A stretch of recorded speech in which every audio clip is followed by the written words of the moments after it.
जय हरी सर्वांना. जय हरी. जय हरी मामा. जय हरी ताई. जय हरी. ज्ञानेश्वरी अध्याय 9. राजविद्या राजगुह्य योग. ओळी 517. तू मन हे मीच करी, माझिया भजनी प्रेम धरी, सर्वत्र नमस्कारी मजे एकाते. तू आपले मन मद्रूपी करून माझे भजन करण्याविषयी प्रेम धर आणि सर्व ठिकाणी मीच आहे असे समजून नमस्कार कर.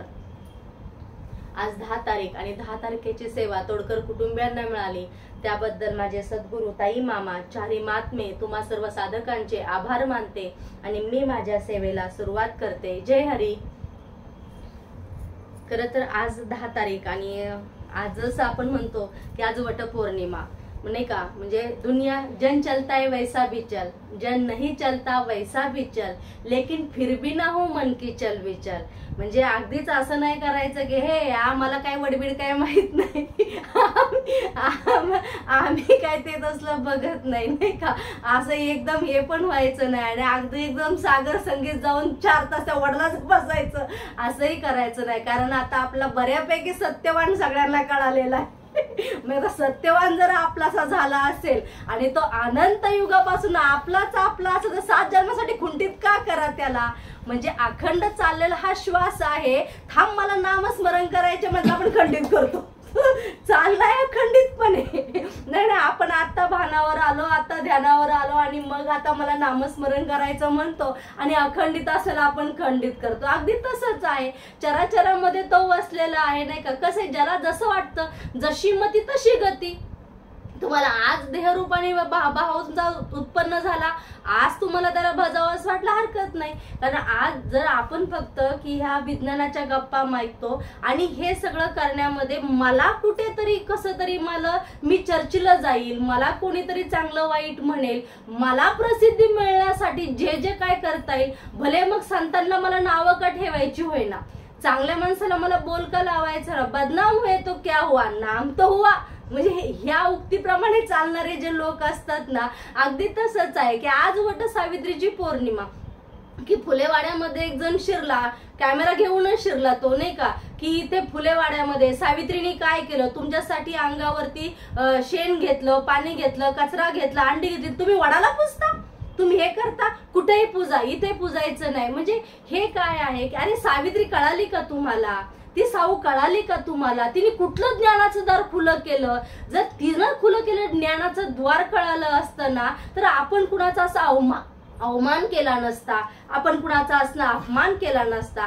ज्या साऊच्या नावाखाली आपण सगळं चालवतोय ना, मग आपण तिचा अपमान होतोय. ही पण एक साऊच नाही का, जी वडाला फेरे मारते. ठीक आहे, तिचा भाव तिच्या जवळ, तिचं जे काय असेल ते तिच्या जवळ. मग हे जे आहे ना, जसं आपण ह्या संतांच्या मध्ये चालताना सुद्धा आपण सुद्धा काय करतो, मनोमार्गे गेला तो तेथेच मुकला आणि हरिपाठी स्थिरावला तोची धन्य. आपणही मनाच्या मार्गाने धावतोच ना.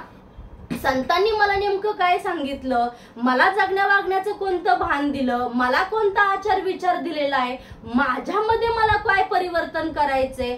आता जी मी ओवी वाचली त्या ओवीच्या अर्थाप्रमाणे माझं आचरण सुरू आहे का, ह्या जर गोष्टींचा मेळ बसत असेल ना, मग माझी ट्रॅकवर गाडी आहे, मग माझ्या जीवनामध्ये आनंदी आनंदच आहे. आणि माझे सद्गुरू माऊली सांगतात, जिथे समाधान आहे, जिथे आनंद आहे, तिथे येरझार नाही.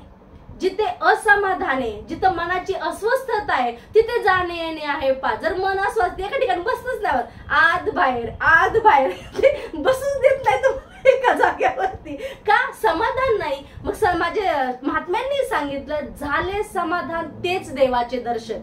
मग काओ हिंटा नोराने पुसा संतांशी जाऊनी, थोर संतांचा महिमा आला भोवतांच्या कामा. आपण का हिंडतो इकडे तिकडे, आपण शब्दार्थाने घ्यायचं, काहीतरी इकडचं गोळा करायचं आणि ते मांडायचं आणि आपली टिमकी वाजवून घ्यायची, असं नाहीये. संतांच्या सांगण्यातला विचारांचा विचार जर केला, विचारूनी अहंकार सांडीजे, मग असतीच वस्तू होई जे. हे जे संत ज्ञानेश्वर माऊली सांगतात ना आपल्याला.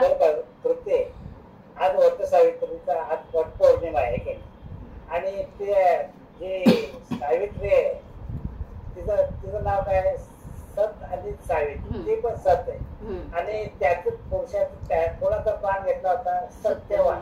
तोही सत्य. दोन दोन आहे काही एकच आहे? आत्मा एकच आहे. स्त्रीमधला असो किंवा पुरुषातला आत्मा एकच आहे. कोणी कोणाचे प्रश्न कोणी कोणाचे करायचे? दोघे सत्य आहे. ती सत्सावित्री आहे आणि हा सत्यवान आहे. दोन्ही एकच. फक्त एकच सांगायचं, जो सत्य आहे तोच खरा आहे आणि सत्याला एवढा पण येऊ शकत नाही. आणि या स्टोरीचं तात्पर्य एक आहे की व्यावहारिक दृष्ट्या घेतलं तर की बाई नवऱ्याला म्हणते, कुठे यमराजन नेले तरी तुला परत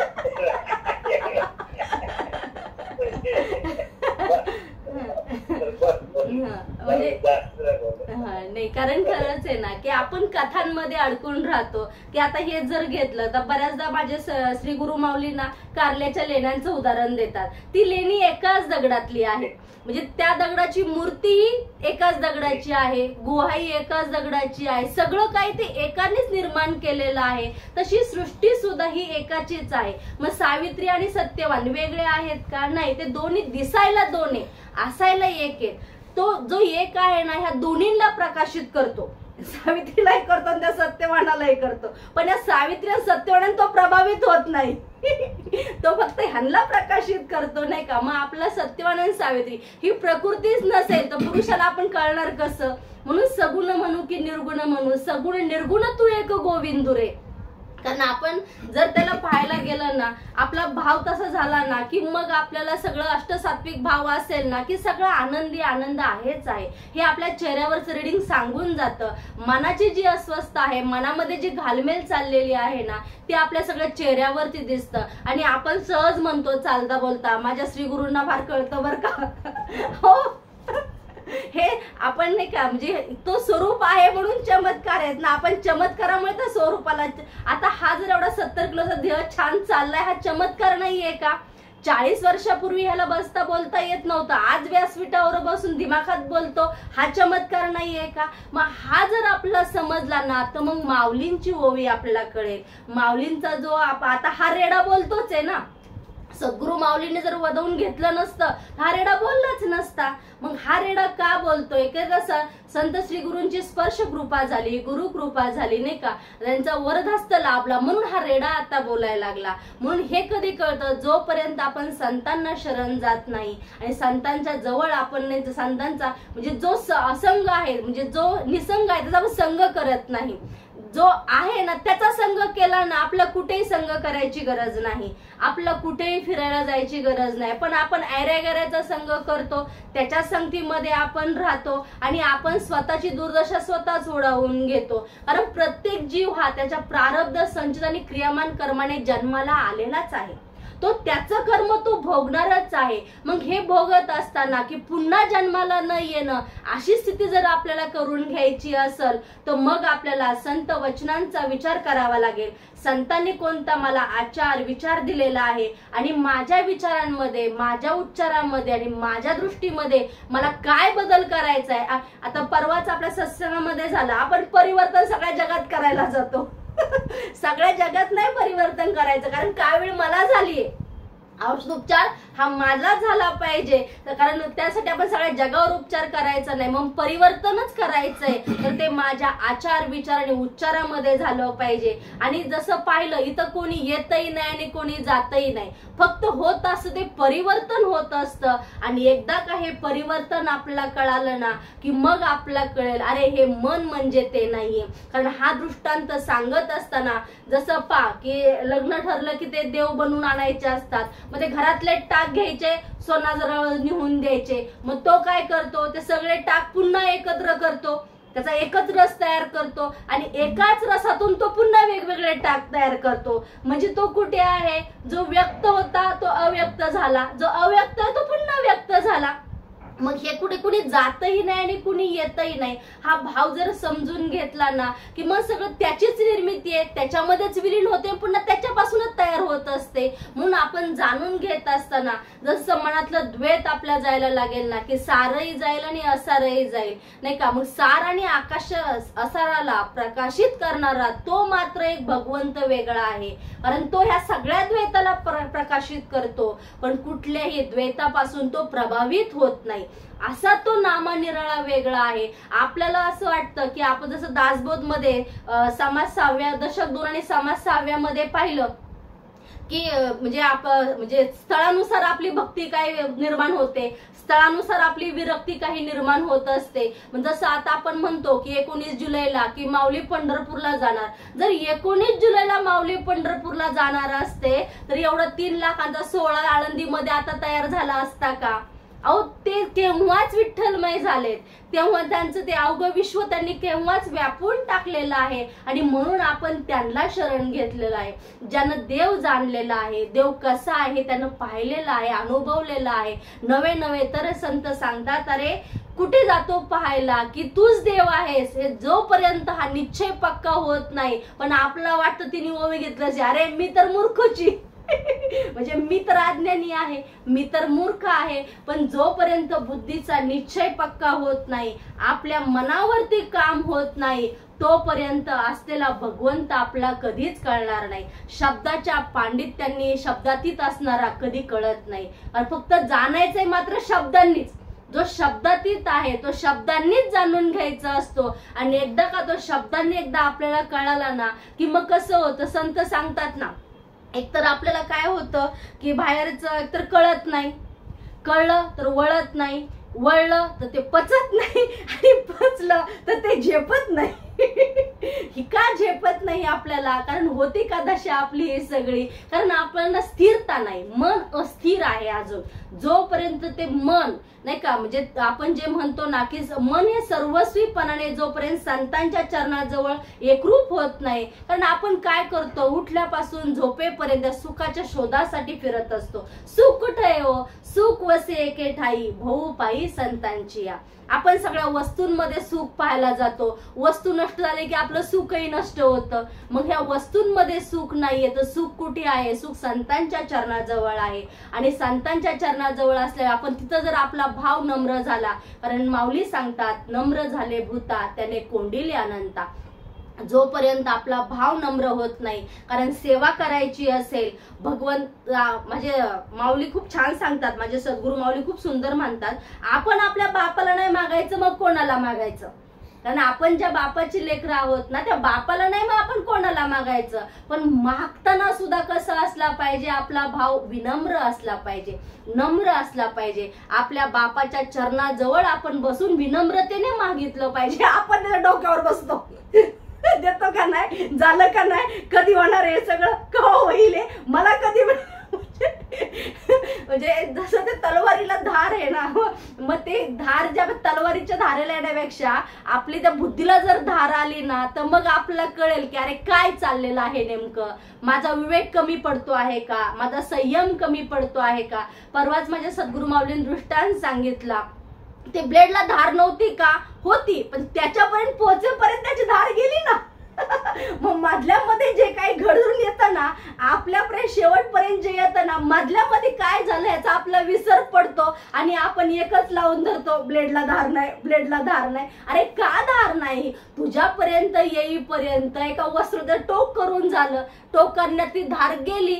अगदी तसंच आहे, तुझी बुद्धी विषयांमध्ये रमली, तुझी बुद्धी विषयांमध्ये अडकली, पाण्यावरचं आवरण पाहत बसली, पाणी तिनं पाहिलंच नाही, आणि मग तू म्हणतो की नाही का हे शब्द असे माझे संत असे नाहीये.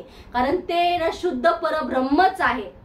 कारण हा बोध आहे ना परेच्या पलीकडचा बोध आहे. आणि एकदा परेच्या पलीकडचा बोध कळाला ना की मग आपल्याला ना आनंदी आनंद मिळाल्याशिवाय राहत नाही. कारण तो सांगायची गोष्ट नाही हो. म्हणजे जोपर्यंत अंतकरणात असलेला आनंद आहे ना आपोआप प्रगट होतो, आपल्या वेगळ्या अंगाने सांगावं लागत नाही. जर सांगावं लागतं ना आपल्याला, याचा अर्थ ते झालेलं नाही, तर तात्पुरतं आहे, ते क्षणिक आहे नाही का. म्हणजे आपण आता सरच म्हणाले की सेवा करताना सांगावं लागतं, मी ही मदत केली, ह्याला केली, त्याला केली. अहो ही मदत जी आहे ना की आपण करताना त्याच्या मागे आपली काहीतरी सुप्त भावना लपलेली असते, आपली काहीतरी सुप्त इच्छा असते, त्याशिवाय आज मी तर तुम्ही तर नसता.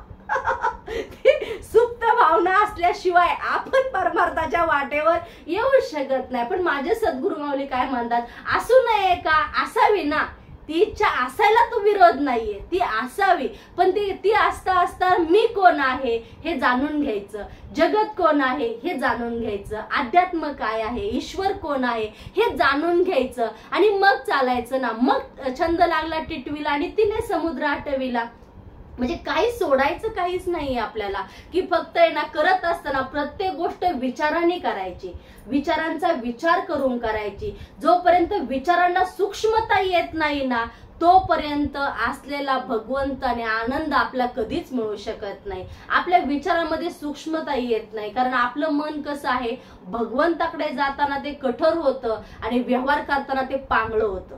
पण ह्याच्या उलट जर केलं ना आपण संतांसारखं, व्यवहारामध्ये आपण कठोर राहायचं, काय कुणी करीत नाही, चल आजचं उद्या येईल बघायला, आणि भगवंताकडे जाताना मात्र माझं मन पांगळं झालं पाहिजे. हे भगवंता, हे तुझ्या विना कोणानं कळे, ही लीला तुझ्याशिवाय कोणाला माहित नाही, मी आज नाही का शरण आलेलो आहे नाही का. म्हणून भगवंताकडे जाताना आपण पांगळं असायला हवं. पण आपण उलट करतो आणि सुख दुःख भोगतो. मुळात संत सांगतात सुखही नाही आणि दुःखही नाही. आपण कालच राजबोध मध्ये आलं, अरे तुला खायचंय ना, चटणी भाकरीची कशाला कल्पना करतो, कल्पनाच करायची तुला तुला का स्वयंपाक करायचा आहे का, कुठं मागायचंय, भिक्षा घ्यायला जायची, काय करायचंय काय तुला, तुला बसल्या जागी फक्त कल्पना करायची ना. मग काय दरिद्रासारखं चटणी भाकरीची करतो आणि श्रीखंडपुरीची कर, आज वटपौर्णिमा आहे आमरसपुरीची कर पण नाही, 8 विश्व त्या विचारांना बी दारिद्र्य, बुद्धीला बी दारिद्र्य, मनाला बी दारिद्र्य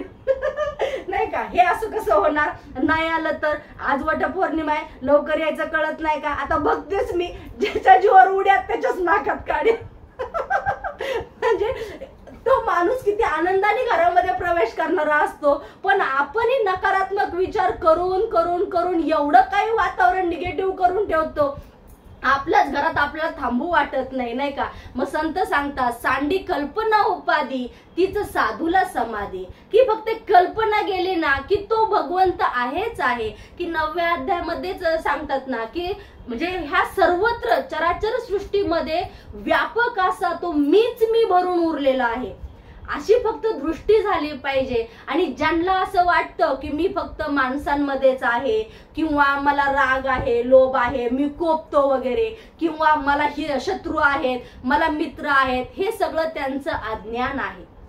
कारण मला कुणी मित्रही नाही आणि मला कुणी शत्रूही नाही, माझ्याकडे रागही नाही आणि लोभही नाही नाही का. हे ज्ञानेश्वर माऊलींनी आपल्या 9व्या अध्यायामध्ये सांगून दिले. मग ज्याला आपण घडवतो किंवा ज्याची आपण प्रतिष्ठापना करतो आणि ज्याला आपण विसर्जित करतो, हे आपणच आपल्या कल्पनेने करतो. बाकी तो कसा आहे, नाही घडविला नाही बैसविला, त्याला घडवताही येत नाही आणि त्याला बसवताही येत नाही, कारण त्याच्यामुळे आपण घडतोय. तो नसेल तर ही सेवा नाही आणि काहीच नाही. जय हरी मग ज्याच्या सत्तेमुळे चाललेलं आहे ना, फक्त त्याला एकदा स्वीकारलं ना की मग जीवनामध्ये आनंदी आनंद आहेच आहे ना, नाही का.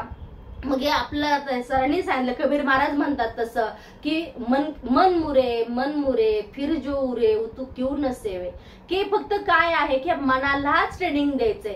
सगळा खेळ कुणाचा आहे, तो एका मनाचाच आहे.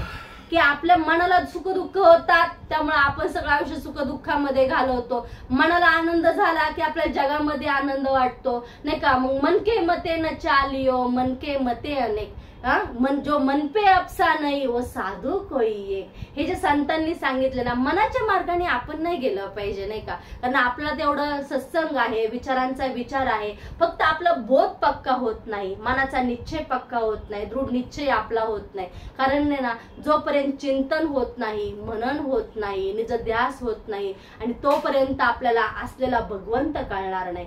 संतांच्या विचारांचा विचार झालाच पाहिजे. कारण जोपर्यंत आता आपला बऱ्याचदा असं वाटतं की हे जीवन आहे, म्हणजे आपण नेहमी सांगतो, कारण परवाच मामा म्हणाले तर वेगळं सांगायला आहेच काय एक चिवचा घास द्या, एक काऊचा घास द्या, उद्या माऊ देऊ, पाखरू देऊ, पण भरवायचंय काय, दूध भातच तो तुला खायचाच आहे. वेगळं सांगायला असं नाहीच आहे काय, कारण आहे ते एकालाच फक्त वेगवेगळ्या. कारण आपला रोज तूप भात म्हणलं की थोडं हे वाटतं नाही का, मग वेगवेगळं घेऊन सांगूया. कारण ह्या पूर्ण विश्वामध्ये, पूर्ण जगाच्या बाजारामध्ये एक नाम तारी, बाकी सगळी दुकानदारी. एका नामाशिवाय सुंदर शाश्वत असं दुसरं काही नाही. आपल्याला किती जरी वाटलं ना तर होते की ओ मिया सुरती ऐसी, आपल्याला असं वाटतं हे दुःख मला का, हा त्रास मला का. अहो ह्या एवढ्या मोठ्या व्यासपीठावर आज विराजमान आपल्याला माझ्या संतांनी केलं, माझ्या चारी महात्म्यांनी केलं. ह्या देहाची काय ताकद होती, काय एवढी हे होती, लायकी होती. लायकीपेक्षा आपल्याला न मागता मिळाले, कितीतरी पटीनं आपल्याला आपल्या लायकीपेक्षा जास्त न मागता मिळाले. मग ह्याचा आपण किती कृतज्ञ व्हायला हवं, आपण किती माझ्या संतांचे आभार मानायला हवे. पण आपण ते मानत नाही, आपण उसरडत राहतो. हे असं नाही, ते तसं नाही. ते सांगण्यासाठी एक दृष्टांत आहे की एक साधू महाराज आहेत ना, कुंभाराच्या दारातून चाललेले असतात आणि कुंभाराच्या दारातून जात असताना की ते पाहतात की कुंभाराच्या उतरण देण्यात की छान लागलेली असते, एकावर एक सगळ्या वेगवेगळ्या प्रकारची वेगवेगळ्या डिझाईनची अशी छान उतरण ठेवलेली असते आणि एक मडकं जे असतं ना ते कोपऱ्यामध्ये असतं. मग ते पाहतात की अरे बाकी तिन्ही कोपरे एवढे सुसज्ज आहेत आणि एका कोपऱ्यामध्ये एकच मडकं आहे. मग ते म्हणतात की नाही का त्या कुंभाराला की मला थोडं पाणी मिळेल का. ते म्हणतात का नाही साधू महाराज, तुमची सेवा करायचा मला एवढा आनंद मिळतोय, का नाही मला सांगा तुमची मी काय सेवा करू. साधू महाराज म्हणतात तू एकच कर, ते कोपऱ्यात जे मडकं पडलंय ना रे तेवढं मला तू दे. तो महाराज तुमची सेवा करायची संधी मला मिळतीये, त्यांच्या आज्ञानाप्रमाणे स्वर्ग सुख मला मिळणार आहे, मी स्वर्गात जाणार आहे, नरक यातना माझ्या कमी होणार आहे. तुम्ही ह्यातलं कुठल्याही उतरण कुठल्याही मडक्याला बोट लावा, मी तुम्हाला ते देणार. तुम्ही ह्या तुडक्या मडक्याकडे तुम्ही काय ते मागू नका, तुटलेलं आहे काय कामाचं नाही ते म्हणा बाळा तुझे चांगली मडकी मला नकोत रे, द्यायचंय ना तुला तर माझं तुटलेलं मडकं तुम्हाला फक्त दे. माझा साधूच्या इच्छेपुढे त्याचंही काही चालले ना, त्याने ते मडकं दिलं. त्यालाही वाटलं की नेमकं काय करायचे साधू महाराजांना, एवढं चांगलं नेलं ना तुटलेल्या मडक्याचं काय करायचे. मग साधू महाराज पुढे हा लपून छपून मागे, साधू महाराज पुढे हा लपून छपून मागे. साधू महाराज गेले, ते मडकं भरलं आणि ते मडकं त्यांनी पिंडीच्या वरती ते लावलं आणि त्या मडक्यातून जे पाणी गळत होतं त्याचं ते अखंड स्नान ते महादेवाच्या पिंडीला झालं. म्हणजे हा दृष्टांत झाला. कारण संगत करे साधू की तो हो जाए दो दो बात, संगत करे गधे की तो मिल जाए दो दो लात. त्या मडक्याला साधूंचा संग झाला आणि लोक महादेवाच्या त्या मडक्याच्या पाया पडायला लागले. त्या मडक्याला कुणी पाहत नव्हतं, विचारत नव्हतं, बघत सुद्धा नव्हतं. त्या मडक्याचं लोक आधी दर्शन घ्यायला लागले, नंतर भगवंताचं दर्शन घ्यायला लागले. का संघ कुणाचा झाला, संतांचा संघ झाला. अगदी त्याचप्रमाणे आपलं हे मडकं सुद्धा आहे ना रडत पडलं होतं, जगाच्या कोपऱ्यामध्ये कुठंतरी रडत बसलं होतं, चिखलामध्ये अडकलं होतं, गटरगंगेमध्ये लोळत होतं. त्याला संतांचा परिस्पर्श झाला आणि हे मडकं आज व्यासपीठावर येऊन बसलं. मग हा एवढे मोठे संतांचे उपकार आहेत, मग काय द्यावी त्यासी व्हावे उतराई, ठेवी तो हा पायी जीव थोडा.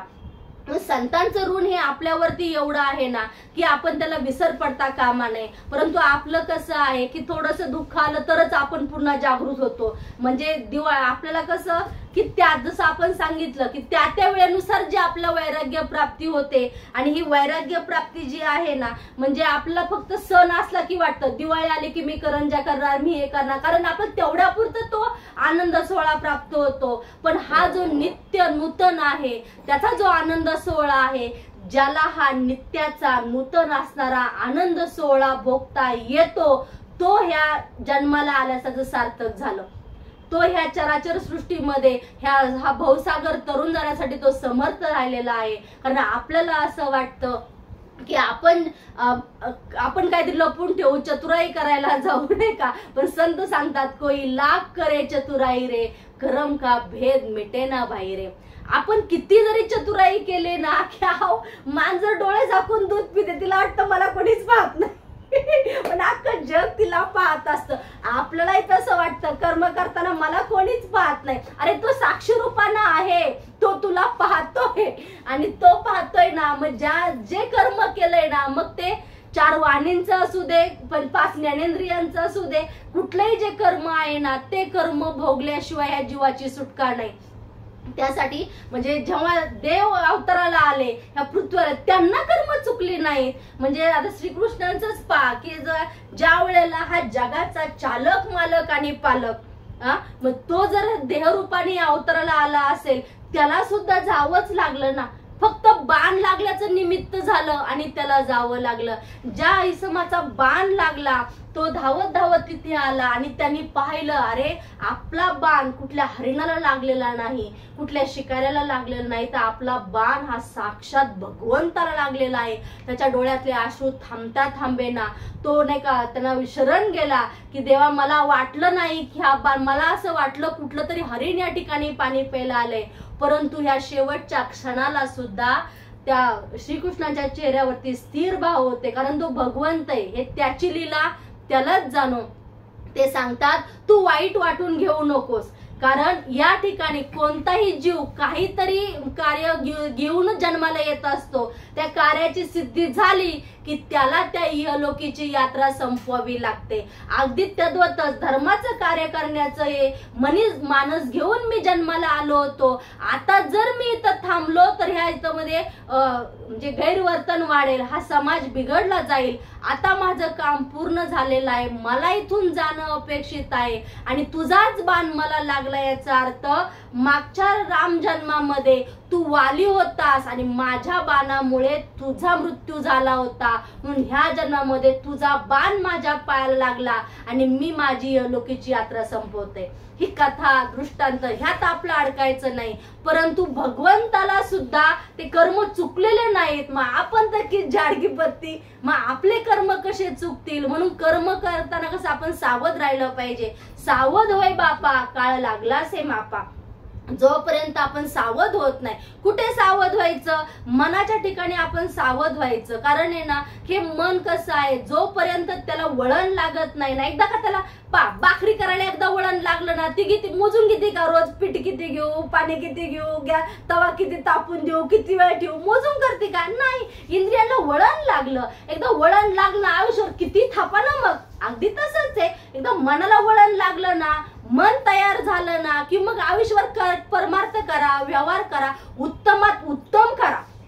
बंधन कुठेच नाहीये. पण आपलं काय होतं नाही का, उत्तमातलं उत्तम करायला गेलं कधी कांड होऊन जातं का? त्या मनाला वळणच नाही, मनला ट्रेनिंगच नाही. जसं मनाला वळण लागलं ना की मग आपला काही गोष्टी कराव्या लागत नाही, कारण मुळात हे मन नाहीच आहे. मग मन जाता है तो जाने दे, मत जाने दे शरीर, नहीं खींचेगा कमान तो कहां से निकलेगा तीर. मग नाही का, हे मन अहो त्याचा स्वभाव आहे, ते जाणारच आहे. फक्त त्याला जर ट्रेनिंग दिलं ना, म्हणजे माझे सद्गुरु माऊली फार सुंदर सांगतात, कुत्र्याला ट्रेनिंग दिलं तर ते चोर शोधतं, ते सगळ्या गोष्टी शोधून आणतं. मग आपण जर मनाला ट्रेनिंग दिलं तर भगवंत कळणार नाही का? का नाही कळणार? नक्की कळणार. पण आपला विश्वास तेवढा पक्का असायला पाहिजे, बुद्धीचा निश्चय तेवढा दृढ असायला हवा. एकदा का बुद्धीचा निश्चय दृढ झाला ना की मग आपल्याला आहे ना, मग जाणेही नाही आणि येणेही नाही. मग आपण आहे ना की आपण योग्य मार्गावर आहोतच आहोत. फक्त होतं काय की आपण आता म्हणलं सावध कुठं व्हायचं की आपण बऱ्याच वेळा स्थिर आहे असं वाटतं आणि असं वाटता क्षणी कधी अहंकार सूक्ष्म रूपाने शिरतो आणि तो कधी बळावतो हे आपल्यालाही कळत नाही. कारण अहंकार हा भूतकाळावरती चाललेला असतो, तो भूतकाळावरती जगत असतो. हे माझ्या श्री गुरु माऊलींनी सांगितलं. मी हे केलं, मी ते केलं, मी एवढं केलं. कुणासाठी केलं? स्वतःसाठीच केलं, फक्त नाव मात्र दुसऱ्याचं घेतलं. आपण करतो कुणासाठी? स्वतःसाठी. मला आनंद मिळावा, मला सुख सोयी मिळाव्यात, माझं चांगलं व्हावं, मला ह्यानी चांगलं म्हणावं. सगळं जे काय करतो ना, जे मी ते माझ्यासाठीच करतो. पण आपण आव मंत्र असं आणतो, तुझ्यासाठी केलं, तुमच्यासाठी केलं. आपण कोणासाठी काही करत नाही, कारण माणसासारखा स्वार्थी आणि लबाड माणूस दुसरा कोणताच नाही. तो इतका असा नाटकी आहे ना, तो फक्त भाव आणतो केल्यासारखा इतरा, पण त्याच्याकडे स्वार्थ बुद्धी एवढी असते ना. माकडी सुद्धा पिलाला पिल्ला पायाजवळ धरते, आधी छान धरते, वर वर वर वर घेत असते, पण तिच्या जर नाका तोंडात पाणी जायला लागलं ना, ती त्या क्षणी त्या पिलाला पायाखाली धरते. अगदी तुमचं आमचं सुद्धा असंच आहे. फक्त कसं आहे, मान ना मान, मै तेरा मेहमान, की एकदा हा बुद्धीचा निश्चय झाला ना की मग अरे तो आहेच आहे. आणि त्याच्यामुळं हे जे 5 ज्ञानेंद्रिय, 5 कर्मेंद्रिय, मन, बुद्धी, चित्त, अहंकार हे सगळे प्रकाशित होतात. मग आपण त्या एकालाच जाणलं पाहिजे, एकाला समजून उमजून घेतलं पाहिजे. आपलं काय होतं, आपला गैरसमज फार होतात. माझे सद्गुरु माऊली सांगतात ना की फक्त काय करायचं, समज बात करत जायचं. एकदा का समज बात करत पुढे गेलं ना की कोणी काही करत नाही, कुठला ग्रह आपलं काय करत नाही, फक्त आपलं वाईट करतो तो आपला दुराग्रह, की आपला जो इतरांविषयी झालेला आहे ना, मग आपण कसं राहायचं की आपण आनंदी राहायचं. माझी सद्गुरू माऊली रोज विचारते नाही का, व्यस्त राहा, मस्त राहा, स्वस्थ राहा, आनंदी राहा. 4 शब्दामध्ये जीवनाचं सार सांगून राहते. आत तरिकामुळे का शैतानाचं घर असतं, जर ते व्यस्त नसेल ना तर नाही का साऱ्या गावाचं दुनियाचं बोज नाही का आपण घेऊन मिरवत असतो. आपले कपडे धुवायला कमी आहेत का, आपण शेजारसाठी म्हणतो तुमचे पण द्यावं, ते तुमचे पण द्यावं. आपल्याला उठाठेवी करायची सवय का लागलेली आहे नाही का, विषयाचा पडे पाडू आणि गोड परमार्थ लागे कडू. हे मन जोपर्यंत विषयाकडनं वळून ते परमार्थाकडे येत नाही तोपर्यंत आपला असलेला आनंद आपला कळणार नाही. आणि एकदा का आनंद आपला कळाला ना की माझ्या सद्गुरू माऊलींनी सांगितलं, तुकाराम महाराज म्हणतात तसं, जैसे ठाव तुझे नाही तुझे नाम, तेच प्रेम सुख आम्ही जाणो. जे ते नाहीये ना ते प्रेम सुख आहे. तुम्ही नावाने आलात ना की संपलं ते. म्हणजे आपण म्हणतो आता मला कुठे कळायला लागलंय म्हणलं की संपलं. एकतर आधीच कशात काय नसतं, कुठेतरी सुरुवात होऊ पाहत असते, आपण लगेच बरळून जातो. आता थोडं थोडं कळायला लागले. परत ही सेवा गेली की पुढची सेवा येते, तेव्हा म्हणतो मला आधी काहीच कळत नव्हतं, आता मला थोडंसं कळायला लागले. आणि याचा ध्येय संपून जात तरी त्याला काही कळत नाही. तो जन्माला आला हेला आणि पाहून आणि वाहून मेला. हे त्याला कधीच कळत नाही. कळतं कुणाला, जो कळताय ना त्याला कळतं. मग आहे सर्व उनी सोपे, पण शहाणा तो धनी घेतो येते. हे जे तुकाराम महाराजांनी सांगितलं ना, आणि हे कसं कळेल आपल्याला, शहाणा कोण हे कधी कळेल आपल्याला, सद्गुरु वाचूनी सापडे न सोय, धरावे ते पाय आधी आधी. जोपर्यंत सद्गुरूंना आपण शरण जात नाही, संतांना आपण शरण जात नाही, नामाला आपण शरण जात नाही, तोपर्यंत जो कळता आहे तो आपला कळणार नाही. कारण जसं मागच्या वेळेस पण सांगितलं, बिन गुरु न मिले संता.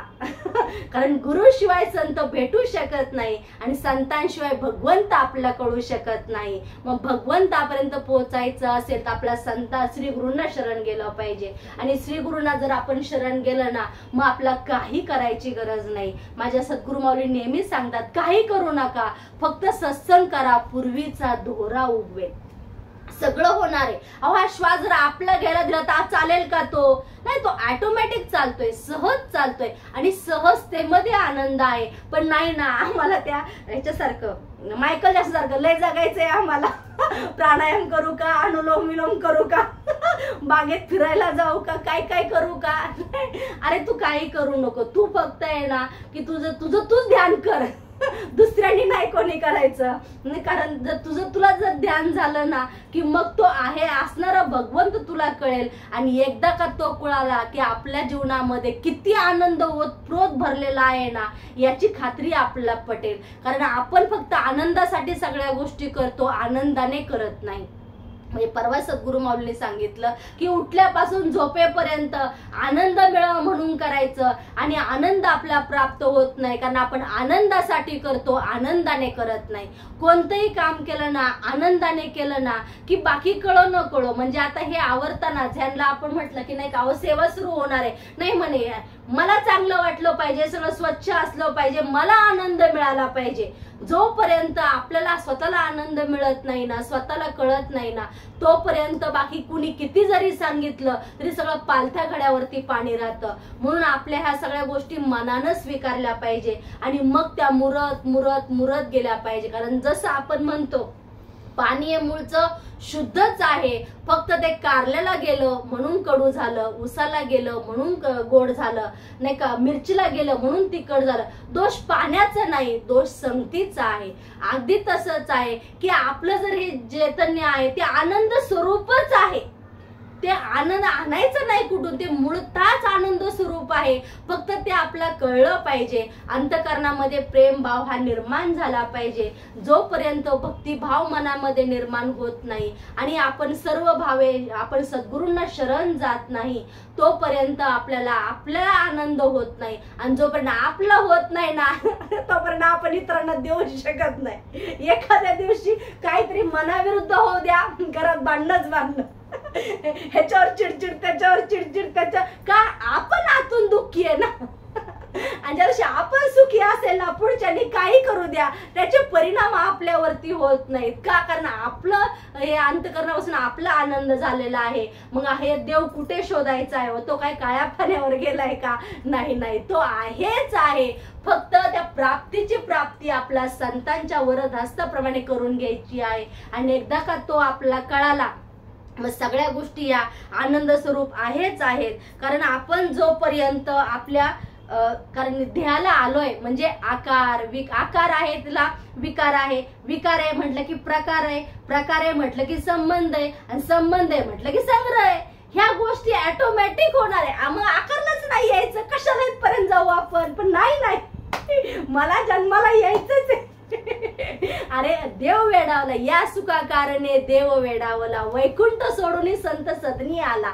देवाला सुद्धा याची बुरळ पडली, देवाला सुद्धा ही गोडी सोडता आली नाही. मग तुम्हा आम्हाला तरी सुटेल का? ही सुटणार नाही. फक्त एकच करायचं की याचीसाठी केला होता अट्टास, शेवटचा दिस गोड व्हावा. की नाही का, हा क्षण कधी येईल कधी जाईल हे मला माहित नाही. मग माझा प्रत्येक क्षण नामामध्ये गेला पाहिजे, नामस्मरणामध्ये गेला पाहिजे, संतांची माझ्या श्रीगुरूंची सेवा करण्यात गेला पाहिजे. मग बाकी काय आहे ना, जन्माला यायचं येऊ द्यात, काही नाही. फक्त तो किती काही हो, त्या प्रत्येक ह्याच्यामध्ये मला माझ्या श्रीगुरूंची सेवा करता आली पाहिजे. अहो एवढं सोपं आहे का? आता माझे आत्ताच मामा म्हणाले मला 40व्या वर्षी मिळाला, हे म्हणले मला 48व्या वर्षी मिळाला, नाही का? कारण हे का आलं, याच्या आधी केलेलं आहे. एवढं सोपं नाहीये 4-5 वर्षामध्ये लगेच टमाटामा बोलायला लागलं.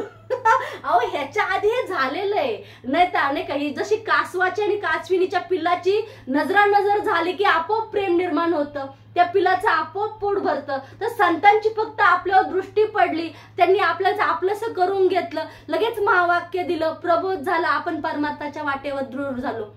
हे का झालं? हे आता नाही झालं, हे ह्या जन्माचं नाहीये, हे अनंत जन्माचं चालत आलेले आहे. फक्त जन्म घ्यावा लागे वासनेच्या संगे. काहीतरी मनामध्ये अतृप्तता राहिली, काहीतरी इच्छा वासना मनामध्ये निर्माण राहिली, त्याच्यामुळे आपण आलो. आणि जसं ह्या जन्मात सुद्धा हा जन्म माझ्या संतांच्या श्रीगुरूंच्या चारी महात्मांच्या समवेत चाललाय ना, बाकी मग किती वेळा का जन्माला यायचं व्हाय ना, फक्त तुमच्या सोबत यावं, तुमची सेवा करण्यासाठी हा जन्म सार्थकी लागावा, हीच एवढी एक मनामध्ये इच्छा व्यक्त करते. आणि नाही का, म्हणजे हे सगळं जे आहे, कारण हे म्हणजे सद्गुरु माऊली खूप छान सांगतात, 2 दिवस छान जगता आलं पाहिजे, जन्माला आलेला आणि जन्माला जातांचा. बाकी मधलं होणारं जाणारं आहेच, त्यात आपण काहीच करत नाही. ना हा देव वाढवण्यासाठी काय करतो, ना तो क्षीण होण्यासाठी आपण काय करणार आहे. इथं आपण काहीच करू शकत नाही. कारण हम सोचे कुछ नहीं होता, वो सोचे तो सब कुछ होता है. हे त्याची लीला आहे, त्याला कळू द्या. आपण कठपुतली आहोत, नाचण्याचं काम करू. फक्त नाचता नाचता असं ना होत त्या मीराबाई सारखं नाचूया, भगवंताच्या नामामध्ये नाचूया. डीजेची गाडी लावून नाचण्यापेक्षा भगवंताच्या नामामध्ये नाचू. म्हणजे किती सोपं सांगतात, ह्या बोटावरची थुकी ह्या बोटावर घ्यायची. किती सोपं आहे हे सगळं. पण हे सोपं कधी आहे? ज्याचा बुद्धीचा निश्चय पक्का झाला, ज्याचं मन स्थिर झालं, ज्याचा संतांवर नामावर विश्वास आहे ना, हे त्याला सोपं आहे, तो शहाणा आहे. ज्याचा संतांवर विश्वास नाही, नामावर विश्वास नाही, त्यांनी किती जरी गुलांड्या मांडल्या, किती जरी जादूचे प्रयोग केले, कुठून जरी कबूतर काढलं ना, तरी ते काही शक्य नाही. कारण आहे ना, फक्त आपला विश्वास दृढ असला पाहिजे माझ्या संतांवर, नामावर, भगवंतावर. कारण संत, नाम, देव, भगवंत वेगळे नाही. संपूर्ण ह्या 1 तासाचा एवढा एकच सारे, हे सगळे वेगळे नसून ते सगळे एकच आहे. आणि ह्या मला माझ्या मनाचा आणि बुद्धीचा मला निश्चय करायचा आहे. म्हणून तू म्हण हे मीच करी, माझ्या भजनी प्रेम दरी, मग सर्वत्र नमस्कारी मजे एकाते. मग तू फक्त मन मला दिलं ना, ह्या चराचर सृष्टीमध्ये तुला फक्त मी दिसणार आहे. मग प्रत्येक झाडांमध्ये मी आहे, फुलांमध्ये मी आहे, त्याच्या सुगंधामध्ये मी आहे. अहो आपण अत्तर आणतो 600 700 800 रुपयाचा अत्तर आणतो आणि फक्त पावसाचे 2 थेंब पडू द्या, त्या मातीचा दरवळणारा जो सुगंध आहे आणि अत्तराचा सुगंध आहे, आपला अत्तराचा सुगंध नकोसा वाटेल, मातीचा दरवळणारा सुगंध आपल्याला आपलासा वाटेल. का? कारण त्यानं निर्माण केलेला आहे आणि त्यानं जे निर्माण केलेलं आहे ना ते अतिशय सुंदर आहे. म्हणून सत्यम शिवम सुंदरम म्हटलेलं आहे. जे सत्य आहे ते सुंदर आहे आणि जे सुंदर आहे ते शिव आहे. म्हणून त्या एकाला आपण शरण गेलं पाहिजे आणि त्या एकाला आपण शरण गेलं ना, हे फक्त कुणाच्या कृपेमुळे होणार आहे? सद्गुरूंच्या कृपेमुळे होणार आहे. कारण सद्गुरू सारखा आस्था पाठी राखा, इतरांचा लेखा कोण करी. म्हणून आपण ह्या सगळ्याच्या ह्याच्यातून एकच घ्यायचं की नाही का, माझं संत, माझे भगवंत, माझं नाम हे सगळं एकच आहे आणि त्याच्यावर मला दृढ विश्वास ठेवून मला पुढे चालायचंय. आणि मागच्या ह्या सेवेच्या अंतसमयी मी माझ्या श्री गुरूंना विनंती करेल, कारण अनाथ अपराधे पतित आगळा, तुम्ही पाया वेगळा करू नका, हीच त्याला नम्र विनंती करते. आणि माझी झालेली सेवा माझ्या चारी महात्म्यांच्या चरणी, माझ्या सद्गुरू ताई मामांच्या चरणी, तुम्हा सर्व साधकांच्या चरणी अर्पण करते आणि मी माझ्या सेवेला पूर्ण विराम देते. जय हरी मामा, जय हरी.